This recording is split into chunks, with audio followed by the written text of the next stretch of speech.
అతిపెద్ద cultural festival కు హైదరాబాద్ వేదికైంది. 2 ఏళ్లకోసారి ప్రతిష్టాత్మకంగా నిర్వహించే లోక్ మంథన్ వేడుకలకు సర్వం సిద్ధమైంది. 4 రోజుల పాటు హైటెక్ సిటీలోని శిల్పకళా వేదికలో అంగరంగ వైభవంగా జరగనున్నాయి.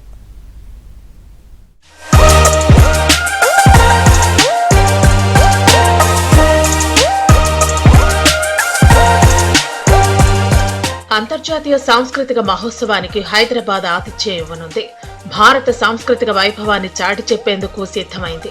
సాంస్కృతిక ఏకత్వాన్ని చాటి చెప్పేలా లోక్ మంథన్ 2024 వేడుకలను అంగరంగ వైభవంగా నిర్వహించనున్నారు. దక్షిణ భారతదేశంలోనే మొదటిసారిగా హైదరాబాద్ లో నిర్వహించే లోక్ మంథన్ కు భారత రాష్ట్రపతి ద్రౌపది ముర్ము హాజరు కానున్నారు. అలాగే రాష్ట్రీయ స్వయం సేవక్ సంఘ్ చీఫ్ మోహన్ భగవత్ తో పాటు మాజీ ఉపరాష్ట్రపతి వెంకయ్యనాయుడు, పలువురు గవర్నర్లు, ఆచార్య మిథిలేష్, కేంద్ర ఆర్థిక మంత్రి నిర్మలా సీతారామన్, కేంద్ర సాంస్కృతిక శాఖ మంత్రి గజేంద్ర సింగ్ షెకావత్ సహా వివిధ రంగాల ప్రముఖులు ఈ వేడుకకు హాజరు కానున్నారు. లోక్ మంథన్ ఆహ్వాన కమిటీ గౌరవ అధ్యక్షులుగా జి కిషన్ రెడ్డి ఈ కార్యక్రమాన్ని పర్యవేక్షించనున్నారు.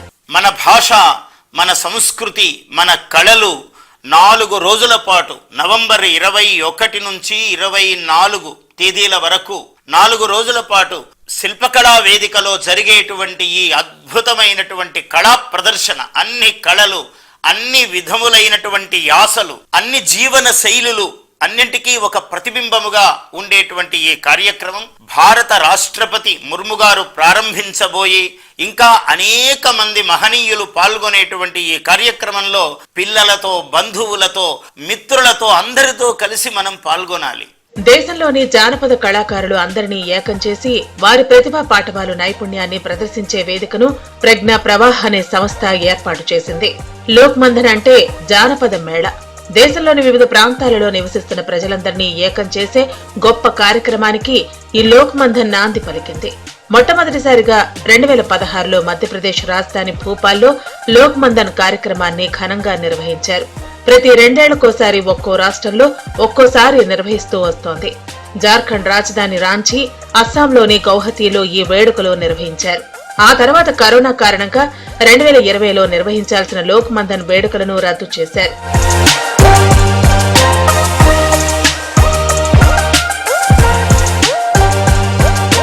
లోక్ మంథన్ వేడుకలో గిరిజనులు చేతి వృత్తుల కళారూపాలు, కళా ప్రదర్శనలు ప్రదర్శిస్తారు. ఎగ్జిబిషన్ లో ఏర్పాటు చేసే స్టాల్స్ లో పలు ఉత్పత్తుల ప్రదర్శనతో పాటు ప్రజలకు సైతం తమ నైపుణ్యాన్ని ప్రదర్శించే కార్యక్రమం ఏర్పాటు చేశారు. 100కు పైగా సాంస్కృతిక కార్యక్రమాలు, దాదాపు 1500 మందికి పైగా కళాకారులతో సంప్రదాయ సంగీత వాయిద్యాలు, పనిముట్ల ప్రదర్శనలు ఉంటాయి. ఈ ప్రదర్శనలు తిలకించేందుకు లక్షలాది మంది వచ్చేలా అన్ని ఏర్పాట్లు చేశామని నిర్వాహకులు తెలిపారు.